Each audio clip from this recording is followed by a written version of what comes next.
Just aquí al darrere és on hi ha l'antic Sant Mamés. Els treballadors treballen a tota hora, dilluns, dimarts, dimecres, dijous, divendres, dissabte i fins i tot diumenge per intentar acabar el més aviat possible el nou estadi. Just aquí al darrere hi ha la paret on hi ha una de les porteries del nou Sant Mamés.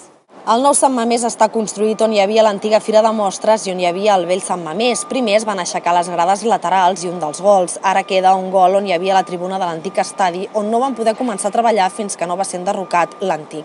Als terrenys antics s'hi construiran espais universitaris. El nou té previst estar finalitzat a principis del 2015. ¿Y qué le parece el nuevo estadio? Lo que van a hacer es una marranada. Es vergonzoso esto. ¿Por qué? Porque en un campo de fútbol tirarlo para hacer otra acera de frente, no hay derecho a eso. Pues me parece un estadio muy bonito, es muy grande comparado con el otro, muy cómodo.